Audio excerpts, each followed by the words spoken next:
आप सभी दर्शकों का स्वागत है आपके अपने न्यूज चैनल असंध हलचल हरियाणा में। वोटिंग का समय समाप्त हो चुका है। 6 बजे तक की वोटिंग थी, लगभग 6:30 हो चुके हैं और अब नेता जो है उनको मिल चुकी है फुर्सत और ईवीएम अब हो जाएंगी बंद, लोग हो जाएंगी और काउंटिंग के लिए चली जाएंगी स्ट्रांग रूम में और 8 तारीख को होगी काउंटिंग। तो तैयारी पूरी है और फुर्सत के थोड़े से पल हैं। युवा नेता 36 साल की उम्र आम आदमी पार्टी के अमनदीप सिंह जुंडला हमारे साथ है, उनसे बातचीत करेंगे। राम राम, सत श्री अकाल। आपके हलचल के सभी दर्शकों को मेरी प्यार भरी सत श्री अकाल, राम राम, नमस्कार। चिंताओं के बादल छाए हुए थे, आज वोटिंग थी कि कहाँ क्या होगा, किस तरीके से होगा, क्या मैनेजिंग थी और कैसा रहा? आपको लगता है मेरे को चिंता चिंता लग रही है आपको? चिंता ना मेरे को पहले थी ना मेरे को अब है। मेरा परमपिता परमात्मा पे विश्वास है, असंध की जनता का मेरे साथ प्यार था। मेरे अकेले को चिंता नहीं, बाकी सबको चिंता है ठीक है, उनको चिंता है। देखो, आपका जो मन विश्वास है ना, वो परमात्मा के प्रति पक्का होना चाहिए। जो परमपिता परमात्मा ने हमारे लिए अच्छा करना है तो वो उसी से पता लग जाता है। और संत की जनता ने आज इतना भरपूर प्यार दिया, सच बात पूछो तो इतने की तो उम्मीद भी नहीं थी जितना मिला। ऐसा कोई बूथ नहीं है जहां हमें वोटिंग ना हुई हो और बहुत बढ़िया वोटिंग हुई है। मैंने आपको पहले भी कहा था कि नीचे ही नीचे झाड़ू चल चुका है। 8 तारीख को मैंने रात भी आपको शायद बोला था या परसों रात बोला था कि चौंकाने वाले परिणाम आएंगे। असंध से ये शुरू होगी आम आदमी पार्टी और देखना हरियाणा के अंदर कितना बड़ा बदलाव आएगा। कैसे जो अरविंद केजरीवाल जी ने बोला था ना कि अगर हमारी सरकार बनेगी या नहीं बनी तो हमारे बिना किसी की सरकार नहीं बनेगी। और असंध की जनता से अपील की थी केजरीवाल जी ने, उसकी शुरुआत आप असंध से करो। तो जनता ने आज बहुत अच्छी शुरुआत की। मैं सभी संत के जनता का, मेरे माताओं का, बहनों का, बुजुर्गों का, नौजवान साथियों का बहुत बहुत आभार प्रकट करता हूं जिन्होंने मेरे को इतना प्यार, सम्मान, मान और आज सब कुछ मेरी झोली में डाल दिया। मैं आपका बहुत बहुत शुक्रिया अदा करता हूं। मेरे परिवार की तरफ से भी शुक्रिया अदा करता हूं और परमपिता परमात्मा श्री श्याम जी का, गुरु साहब का मैं शुक्रिया अदा करता हूं। अमन भाई, परिश्रम आपने बहुत किया, 2-3 साल का समय लगा और इसीलिए जो है आपके ऊपर विश्वास जताया गया, टिकट आपको मिली और आपने फील्ड में मेहनत की। बड़े पंजाब से भी जो टीमें आई हुई थी उन्होंने भी देखा कि भाई काफी मेहनत की हुई है।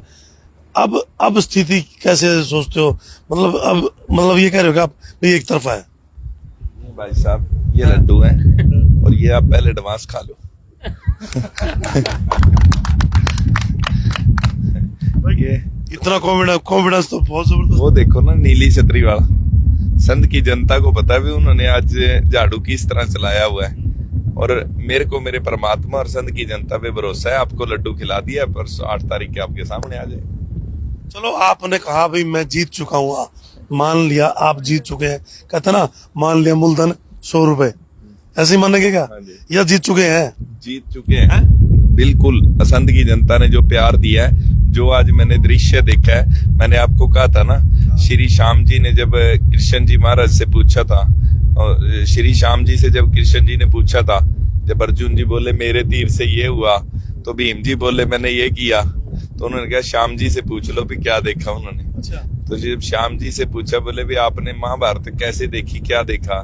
बोले मेरे को नहीं कुछ भी देखा, चक्कर ही घूमता दिखा है। तो आज वो मैंने तो चक्कर घूमता देखा है। बाकी परमपिता परमात्मा श्री श्याम जी की कृपा है, गुरु साहब की कृपा है और संत की जनता का प्यार है मेरे साथ। असंध विधानसभा में क्या कमियां, क्या पूरी करेंगे या फिर नेताओं की तरह वही हवा में? भाई सब 8 तारीख आन दो, 9 को इतनी तसल्ली से जुट जाएंगे काम करने की। 5 साल में कोई कमी छोड़ेंगे ही नहीं। अगर कमी रहेगी तो 5 साल बाद वोट नहीं मांगेंगे। अगर परमात्मा ने इतना बड़ा हमारा साथ दिया है, संत की जनता ने साथ दिया है, तो आप देखना परमपिता परमात्मा की कृपा से संत के सारे मसले हल होंगे। असंध का ये टोल जो देते हैं ना, ये टोल को चींद की साइड छोड़ के आएंगे। ये देखने वाले भी ग्राउंड ये देखने वाले भी यूं कहोगे भाई दिलबाग भी जमत धक्का करवा रहा है और अगला जमत धक्का कर रहा है। नया छोरा, नई पार्टी, 36 साल की उम्र और भाई सीट ले चलने लग रहे, मतलब द्वंद्वों के बीच से निकाल गए। देखो पता क्या है जी, लोग इन द्वंद्वों से दुखी आ चुके थे, लोग इनके भ्रष्टाचार से दुखी थे, इनको परख चुके हैं। बीजेपी के जो कैंडिडेट थे वो जिला अध्यक्ष थे, उनको भी लोगों ने परखा हुआ था भी ये काम करने की कितनी स्पीड है, क्या कुछ है। और जो कांग्रेस के कैंडिडेट थे वो भी 5 साल में लोग उनको नकार चुके थे बुरी तरह से। ये तो कांग्रेस की थोड़ी बहुत हवा थी, अगर जो थोड़ी बहुत भी हवा ना होती ना, ये बोले बना देना था पब्लिक ना। हाँ जी, इनका तो कुछ भी नहीं था, धरती पे क्या था, तो कांग्रेस बेसिड इलेक्शन था और वो लड़ गया। नहीं तो इनकी ऐसी 5 साल में क्या उपलब्धि है जो जनता इनको वोट दे, सोचना आप। मतलब जो अमन ने कहा वो लोगों को समझ में आया। मैं सच बोलता हूँ ना, सच सच सबके समझ आता है। मैं लल्ले पब्बे नहीं लगाता, मैं झूठी बातें नहीं करता। लोगों को पता है मुद्दों की राजनीति करते हैं। शिक्षा, स्वास्थ्य आज से 50 साल पहले पूरी होनी चाहिए थी, इसमें कोई शक है। हर सरकार शिक्षा अच्छी दे सकती है, हर सरकार स्वास्थ्य अच्छा दे सकता है, हर सरकार बिजली फ्री दे सकती है। क्यों नहीं दी, सवाल ये है क्यों नहीं दी। अगर देते तो ये भी अच्छे थे। आज अरविंद केजरीवाल की पार्टी को कौन जानता, जरूरत नहीं थी उसकी। हरियाणा में क्या जरूरत थी, जो हरियाणा सरकार दे देती है। आप कह रहे 300 यूनिट फ्री करेंगे, 6000 बुढ़ापा पेंशन देंगे। देखो वो तो पिछली बार एक चाबी वाला भी आया था, वो चाबी और लोग कर कहते गां तो गई कुंटा गेली लेगी, वो बीजेपी ना साफ कर गया, साथ के साथ आप भी चला गया। ये हमारा तो एक ही बात है, हम 1000 रुपया महिलाओं को सम्मान राशि देंगे, उतना ही देंगे जितना संभव है, प्रैक्टिकली ये हो सकता है। अगर जो चीज हो ही नहीं सकती उसका लारा क्यों लगाएं। बिजली की पैदावार बढ़ा देंगे। और मैंने आपको पहले भी फार्मूला बताया कि दिलबाग के घर की 600 यूनिट फ्री होंगी तो दिलबाग जाता हुआ स्विच बंद कर देगा, नहीं तो ये कूलर चलते रहते हैं।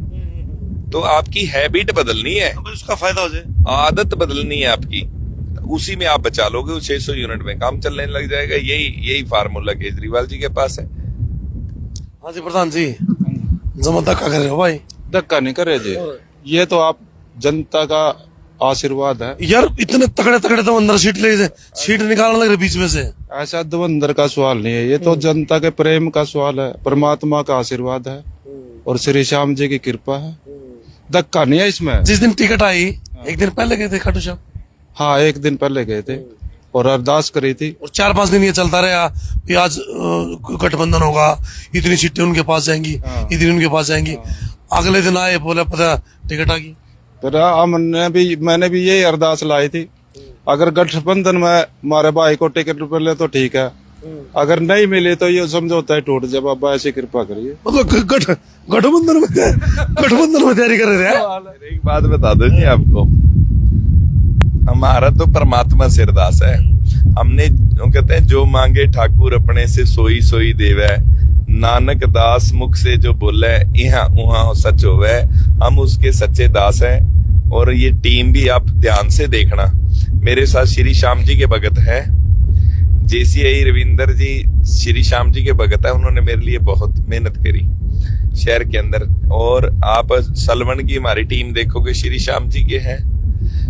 ऐसे भगत, ऐसे जो अच्छे आदमी थे जिन्होंने आज तक राजनीति में कभी इंटरेस्ट नहीं लिया, किसी से सरपंची की वोट नहीं मांगी, वो लोग जब आपके लिए वोट मांग रहे हैं ना, तो ये प्रभु की कृपा है, ये अमन की नहीं। प्रधान जी, कांग्रेस की टिकट मांगने वाले 10-15 थे और उनका मन में पता क्या होगी, उनके मन में ये होगी मुझे खाटू श्याम चले जाते ना, कांग्रेस की टिकट मिल जाती।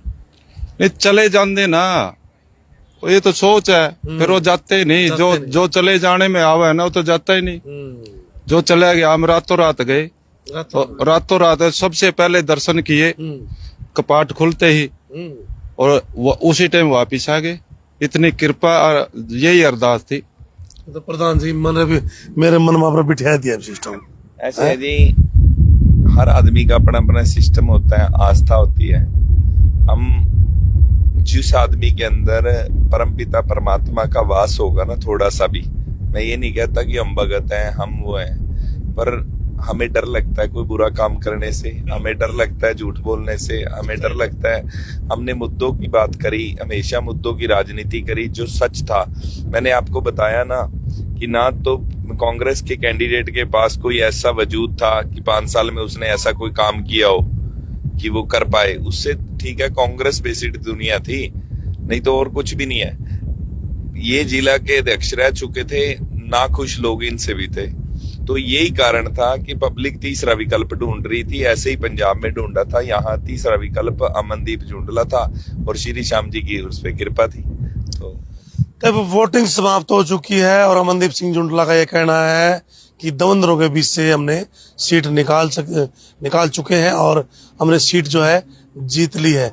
आपका कमेंट, आपकी राय हमारे लिए बहुत महत्वपूर्ण है। 8 तारीख को काउंटिंग शुरू हो जाएगी, लगभग सुबह 6:30-7 बजे आप और हम लाइव हो जाएंगे और अमनदीप भी वही होंगे। बिल्कुल होंगे। और फिर देखते हैं कि क्या है मैदान में, वास्तविकता क्या है वो पता लगेगा। और खैर मैदान तो ये जीत ही चुके हैं, जब इन्होंने जो मेहनत की है और फर्स्ट टाइम पार्टी इनके ऊपर विश्वास जताया है और जिस जगह गए हर जगह बूथ, हर जगह वोट, हर जगह जो साथी हैं वो हमारे को भी और इनको भी मिले हैं।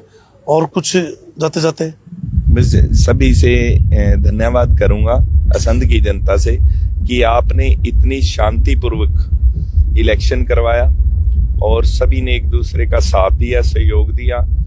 5 तारीख तक ही हम एक दूसरी पार्टी से जुड़े हुए थे, अब हम सब एक हैं, हम सब भाई हैं, कोई किसी से कोई विरोध नहीं है। जाने न जाने में मेरे से कोई गलती हुई हो मैं भी माफी मांगता हूं, या मेरे किसी और भाई से, किसी पार्टी के कैंडिडेट से गलती हुई उनकी तरफ से भी मैं माफी मांगता हूं। और मैं आप सबसे कहूंगा कि आपसी भाईचारे को ऐसे बना के रखें। हम एक हैं, एक रहेंगे, एक में ही हम लड़ाई जीतेंगे। आप सबका तहे दिल से शुक्रिया, धन्यवाद। युवा नेता है अमनदीप सिंह जुंडला, आम आदमी के जो है उम्मीदवार हैं और आपकी जो राय है वो क्या है कमेंट जरूर कीजिएगा, क्योंकि भविष्य का उज्जवल है वो आपको भी पता है और हमें बहुत बहुत शुक्रिया।